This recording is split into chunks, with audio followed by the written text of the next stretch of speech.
Hello दोस्तों, यथार्थ Hindi education classes में आप सभी का स्वागत है। आज की क्लास में हम पढ़ेंगे काव्य शास्त्र से संबंधित कुछ महत्वपूर्ण प्रश्न जो कि हिंदी, टीजीटी, पीजीटी, नेट आदि की परीक्षा के लिए काफ़ी इम्पोर्टेंट है। तो चलिए स्टार्ट करते हैं अपनी क्लास को। पहला प्रश्न है, मुख्य रूप से काव्य के कितने गुण माने जा गए हैं। काव्य के कितने गुण माने गए हैं ये आपको बताना है। ऑप्शन है 2, 3, 5 या 8। तो मुख्य रूप से काव्य के कितने गुण माने गए हैं, राइट आंसर बताना है आपको। इसके लिए राइट आंसर है ऑप्शन बी 3। मुख्य रूप से काव्य के 3 गुण माने गए हैं। अगला प्रश्न है कि निम्नलिखित में से कौन सा काव्य गुण नहीं है। तो काव्य के 3 गुण माने गए हैं, उन 3 गुणों में से कौन सा एक है जो कि उसमें सम्मिलित नहीं है। माधुर्य है, ओज है, औचित्य है, प्रसाद है। राइट आंसर है ऑप्शन सी औचित्य। यह काव्य का गुण नहीं है। इसके अतिरिक्त माधुर्य, ओज और प्रसाद यह काव्य गुण के अंतर्गत आते हैं। इसका राइट आंसर ऑप्शन सी है, क्योंकि आपसे पूछा गया है आंसर नहीं में, जो नहीं है उसे बताना है। तो औचित्य इसका गुण नहीं है। अगला प्रश्न है, काव्य में कवि समय का अर्थ है। काव्य में जो कवि समय होता है इसका अर्थ क्या है। कवि का जीवन काल, कवि जन्म मृत्यु की तिथि, कवि रचना का समय या कवि समय में परंपरा से मानी हुई बातें या परिपाटियाँ। राइट आंसर ऑप्शन डी है। कवि समय में कवि समाज में परंपरा से मानी हुई बातें और परिपाटियाँ जो हैं वह कवि समय का अर्थ होता है काव्य में। कवि समय से अर्थ होता है काव्य में कि कवि समाज में परंपरा से मानी हुई बातें और परिपाटियाँ। अगला प्रश्न है, निम्नलिखित में कल्पना का कौन सा कार्य नहीं है। कल्पना का कौन सा कार्य नहीं है, जो नहीं है वो बताना है। प्रत्यक्ष वस्तु वर्णन, बिंब विधान, प्रतीक रचना या रचना। राइट आंसर ऑप्शन सी है, रचना। अगला प्रश्न है, बिंब किसे कहते हैं। बिंब किसे कहते हैं। किसी अमूर्त के भावचित्र को, अलंकार सौंदर्य को, रस के मूर्तिकरण को या इनमें से कोई नहीं। राइट आंसर है ऑप्शन ए, किसी अमूर्त के भावचित्र को। किसी अमूर्त के भावचित्र को बिंब कहते हैं। ऑप्शन ए राइट आंसर है। अगला प्रश्न है, अप्रस्तुत का प्रतिनिधित्व करने वाले प्रस्तुत का नाम है। अप्रस्तुत का जो कि सामने नहीं है उसका प्रतिनिधित्व करने वाला प्रस्तुत, अर्थात कि किसी और चीज़ से जब उसको प्रस्तुत किया जाता है तो उसे क्या कहा जाता है। बिंब कहा जाता है, प्रतीक कहा जाता है, रस विधान कहा जाता है या फिर औचित्य। राइट आंसर ऑप्शन बी है, प्रतीक कहलाता है। जब किसी अप्रस्तुत का, यानी कि जो चीज़ हमारे सामने नहीं होती है, प्रत्यक्ष नहीं होती है, उसका किसी वस्तु के द्वारा जब उसे प्रस्तुत किया जाता है तो वह प्रतीक कहलाता है। धर्म, अर्थ, काम और मोक्ष की प्राप्ति को काव्य का प्रयोजन बताने वाले आचार्य हैं। किस आचार्य के द्वारा धर्म, अर्थ, काम और मोक्ष की प्राप्ति को काव्य का प्रयोजन बताया है, यानी कि काव्य रचना का कारण बताया है। आनंदवर्धन, भरतमुनि, भामह, राजशेखर। राइट आंसर है ऑप्शन सी, भामह। भामह के द्वारा धर्म, अर्थ, काम, मोक्ष की प्राप्ति को काव्य का प्रयोजन बताया है। आचार्य वामन ने काव्य के कौन से 2 मुख्य प्रयोजन बताए हैं। वामन के अनुसार काव्य के 2 मुख्य प्रयोजन क्या हैं। काम मोक्ष, धर्म अर्थ, अर्थ काम, कीर्ति और प्रीति। राइट आंसर ऑप्शन डी है, कीर्ति और प्रीति। आचार्य वामन के अनुसार काव्य के 2 मुख्य प्रयोजन हैं, कीर्ति और प्रीति। कविता का अंतिम लक्ष्य जगत के मार्मिक पक्षों का प्रत्यक्षीकरण कर उनके साथ मनुष्य हृदय का सामंजस्य स्थापन है। काव्य प्रयोजन के संबंध में यह कथन किसका है। Gulab Rai, Shukla ji, doctor Nagendra, Nandulare Vajpeyi. Right answer option B है, आचार्य रामचंद्र शुक्ल जी का यह कथन है। अगला प्रश्न है, आत्माभिव्यक्ति को काव्य का प्रयोजन किसने माना है। आत्माभिव्यक्ति को काव्य का प्रयोजन किसने माना है? शुक्ल, नगेंद्र, हजारी प्रसाद द्विवेदी या इनमें से कोई नहीं? राइट आंसर है ऑप्शन सी, डॉक्टर नगेंद्र ने माना है आत्माभिव्यक्ति को काव्य का मुख्य प्रयोजन। अगला प्रश्न है, कीर्ति भनेति भूति भली सोई, सुरसरी सम सब कहाँ हित होई। इस उक्ति में तुलसीदास ने कौन सा काव्य प्रयोजन स्पष्ट किया है? यह पंक्ति है तुलसीदास जी के द्वारा। एक क्वेश्चन आपका ऐसा भी बन गया कि कीर्ति भनेति भूति भले सोई, सुरसरी सम सब कहाँ हित होई, यह किसकी पंक्ति है? तो यह पंक्ति है तुलसीदास जी की। इसमें कौन सा काव्य प्रयोजन स्पष्ट किया गया है? कीर्ति की प्राप्ति, सौंदर्यपूर्ण काव्य रचना, लोक मंगल, स्वांतः रख सुखाई। राइट आंसर इसके लिए ऑप्शन सी है, लोकमंगल। लोकमंगल की कामना इसमें व्यक्त की गई है। अगला प्रश्न है, काव्य रचना के लिए निम्नलिखित में कौन आवश्यक है? अगर काव्य की रचना करनी है तो इनमें से कौन सी चीज जो है वो आवश्यक है? प्रतिभा, अध्ययन, अभ्यास या उपयुक्त सभी? राइट आंसर है ऑप्शन डी, उपयुक्त सभी। अगला प्रश्न है, काव्य के मुख्य भेद कितने हैं? काव्य के प्रमुख भेद कितने हैं? 2, 3, 4 या 5? इसके लिए राइट आंसर है ऑप्शन ए, काव्य के प्रमुख 2 भेद हैं। निम्नलिखित में कौन काव्य का प्रमुख भेद है? काव्य का कौन सा प्रमुख भेद है? राइट आंसर है ऑप्शन बी, प्रबंध काव्य और मुक्तक काव्य। अगला प्रश्न है, निम्नलिखित में कौन सी विशेषता महाकाव्य में नहीं होती है? महाकाव्य में कौन सी विशेषता नहीं होती है? सर्गबद्धता होती है, महान चरितनायक होता है, मनोरंजन काव्य शैली या उद्देश्य सिद्धि? तो महाकाव्य की जो विशेषता नहीं है, नहीं के लिए बताना है, वह है मनोरंजक काव्य शैली। मतलब महाकाव्य का उद्देश्य मनोरंजन करना नहीं होता है, बल्कि सर्गबद्धता होती है, इसमें महान चरितनायक भी होता है और उद्देश्य की सिद्धि करना भी होता है। और जो नहीं होता है वह है ऑप्शन सी, यानी कि नहीं में आंसर आपको बताना है, तो ऑप्शन सी इसके लिए राइट आंसर है। अगला प्रश्न है, किसने महाकाव्य की प्रमुख विशेषताओं में उदात्त तत्व को प्रमुखता दी है? महाकाव्य की प्रमुख विशेषताओं में उदात्त तत्व को प्रमुखता देने वाले कौन हैं? डॉक्टर नगेंद्र, शुक्ल, भगीरथ मिश्र, गुलाब राय। राइट आंसर है ऑप्शन ए, डॉक्टर नगेंद्र। अगला प्रश्न है, प्रबंध काव्य के कितने भेद हैं? प्रबंध काव्य के कितने भेद हैं? 3, 2, 4 या 5? इसके लिए राइट आंसर है ऑप्शन बी, 2। प्रबंध काव्य के 2 भेद होते हैं और इनका नाम है, प्रबंध काव्य के जो 2 भेद हैं उनमें आते हैं महाकाव्य और खंड काव्य।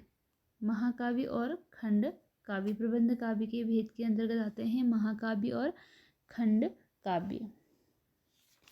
हिंदी के कुछ महाकाव्य हैं जिनमें प्रसिद्ध हैं पृथ्वीराज रासो है, पद्मावत है, रामचरितमानस है जो कि तुलसीदास की रचना है, रामचंद्रिका महाकाव्य की विधा की रचना है, प्रिय प्रवास है, प्रिय प्रवास जो कि खड़ी बोली हिंदी का प्रथम महाकाव्य माना जाता है।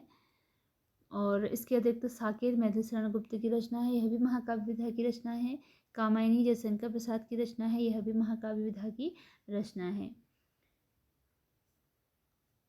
अगला प्रश्न है, निम्नलिखित में खंड काव्य की कौन सी विशेषता नहीं है? जो खंड काव्य की विशेषता, निम्न में कौन सी खंड काव्य की विशेषता नहीं है? ऑप्शन है, जीवन के किसी एक पक्ष का चित्रण करना, किसी एक रस की प्रमुखता, नायक के संपूर्ण जीवन वृत्तांत का वर्णन, आकार में सीमित होना। तो राइट आंसर इसके लिए ऑप्शन सी है, नायक के संपूर्ण जीवन का वृत्तांत का वर्णन इसकी विशेषता नहीं है। इसके अतिरिक्त जीवन के किसी एक पक्ष का चित्रण करना खंड काव्य है, किसी एक रस की प्रमुखता इसमें होती है और आकार में यह सीमित होता है। तो राइट आंसर इसके लिए ऑप्शन सी है, क्योंकि नहीं के में आंसर देना है जो इसकी विशेषता नहीं है, तो वो ऑप्शन सी है। अगला प्रश्न है, खंडकाव्य महाकाव्य का एक देशीय रूप होता है, यह परिभाषा किसकी है? खंडकाव्य को महाकाव्य का एक देशीय रूप किसने बताया है? भरत मुनि ने, अभिनवगुप्त ने, मम्मट ने या विश्वनाथ ने? इसके लिए राइट आंसर ऑप्शन डी है।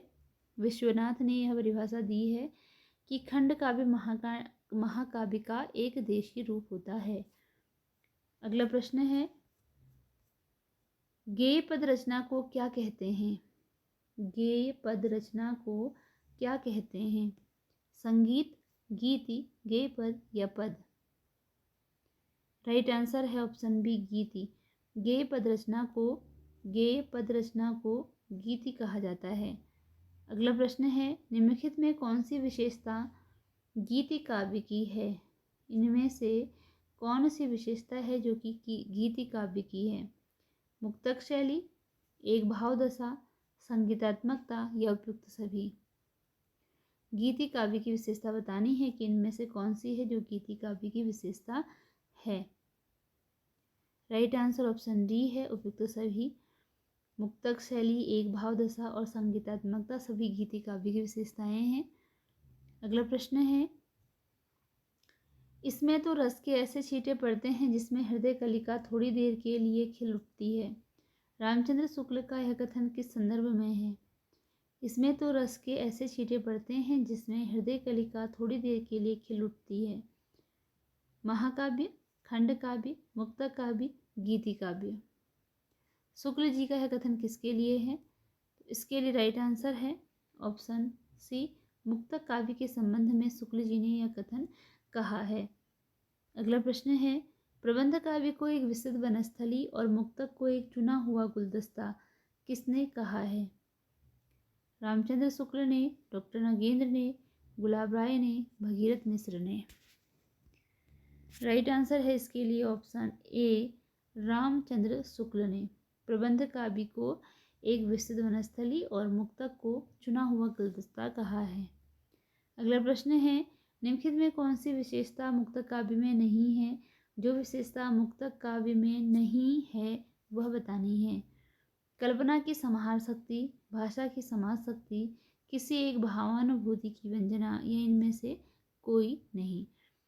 राइट आंसर ऑप्शन डी है, इनमें से कोई नहीं। इनमें से ऐसा कोई भी नहीं है जो कि मुक्तक की विशेषता ना हो, अर्थात कि ये सभी मुक्तक काव्य की विशेषताएं हैं। ऑप्शन डी इसके लिए राइट आंसर है। अगला प्रश्न है, साहित्यकार का काम केवल पाठकों का मन बहलाना नहीं है। प्रेमचंद्र की सूक्ति से काव्य के किस प्रयोजन का संकेत किया गया है कि साहित्यकार का काम केवल पाठकों का मन बहलाना नहीं है? इसके लिए राइट आंसर ऑप्शन बी है, कला जीवन के लिए। अगला प्रश्न है, मानते हैं जो कला को बस कला के अर्थ ही, स्वार्थनी करते कला को व्यर्थ ही। यह पंक्ति किसकी है?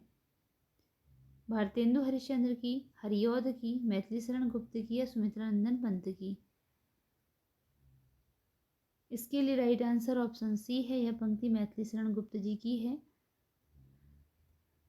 अगला प्रश्न है, हिंदी साहित्य के किस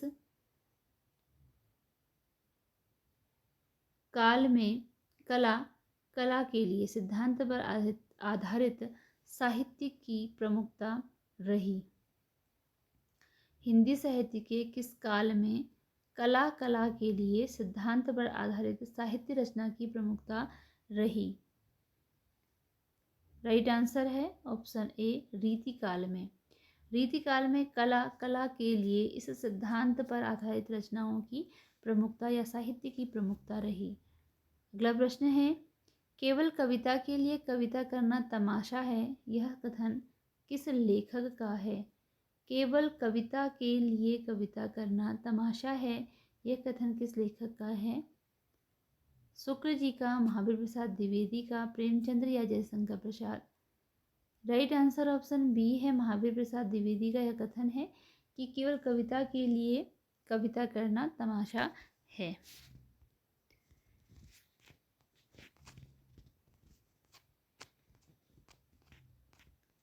अगला प्रश्न है, भट्ट लोल्लट का उत्पत्तिवाद किसकी विवेचना करता है? भट्ट लोल्लट का जो उत्पत्तिवाद सिद्धांत है किसकी विवेचना करता है? ध्वनि के बारे में है, अलंकार के लिए है, रस से है या फिर रीति से संबंधित है? इसके लिए राइट आंसर बताना है और राइट आंसर ऑप्शन सी है, रस। भट्ट लोल्लट का जो उत्पत्तिवाद सिद्धांत है यह रस की विवेचना करता है। अगला प्रश्न है, आचार्य शंकुक ने रस से संबंधित किस सिद्धांत की स्थापना की? शंकुक ने उत्पत्तिवाद की, स्वच्छंदतावाद की, अभिव्यक्तिवाद की या अनुमितिवाद की? राइट आंसर ऑप्शन डी है, अनुमितिवाद की स्थापना की आचार्य शंकुक ने, जो कि रस से संबंधित सिद्धांत है। रस को आनंद स्वरूप किसने माना है? अभिनवगुप्त, भट्टनायक, भरत मुनि, Shankuka? Right answer option A है, अभिनवगुप्त ने रस को आनंद स्वरूप माना है। अगला प्रश्न है, अभिव्यक्तिवाद के संस्थापक हैं, इनमें से कौन है जो कि अभिव्यक्तिवाद के संस्थापक हैं? Bharata Muni, Abhinavagupta, Mammata, Kuntaka? Right answer option B है, अभिनवगुप्त हैं अभिव्यक्तिवाद के संस्थापक। अगला प्रश्न है, भट्टनायक ने किस रस सिद्धांत की स्थापना की? भट्टनायक ने किस रस सिद्धांत की स्थापना की? अनुमितिवाद, उत्पत्तिवाद, भुक्तिवाद, अभिव्यक्तिवाद? राइट आंसर ऑप्शन सी है, भुक्तिवाद की स्थापना की थी भट्टनायक ने। अगला प्रश्न है, रस का अर्थ है। रस का अर्थ क्या होता है? किसी वस्तु का स्वाद, किसी व्यंजन की मिठास, साहित्य से मिलने वाली आनंदानुभूति, इनमें से कोई नहीं? राइट आंसर ऑप्शन सी है, साहित्य से मिलने वाली आनंदानुभूति को रस कहा जाता है। अगला क्वेश्चन है, रस निष्पत्ति में इनमें से कौन सा तत्व नहीं है? जो रस निष्पत्ति में इनमें से कौन सा तत्व नहीं है, जो नहीं है वो बताना है। विभाव, अनुभाव, व्यभिचारी भाव, संभाव? राइट आंसर है ऑप्शन डी, संभाव। रस निष्पत्ति में जो तत्व सम्मिलित नहीं है उनमें वो है संभाव। विभावानुभाव व्यभिचारी संयोगात रस निष्पत्ति है। विभावानुभाव व्यभिचारी संयोगात रस निष्पत्ति है। सूत्र कथन किस आचार्य का है? विश्वनाथ, भरत मुनि, भट्ट या भामह? राइट आंसर है ऑप्शन बी, भरत मुनि का यह सूत्र है।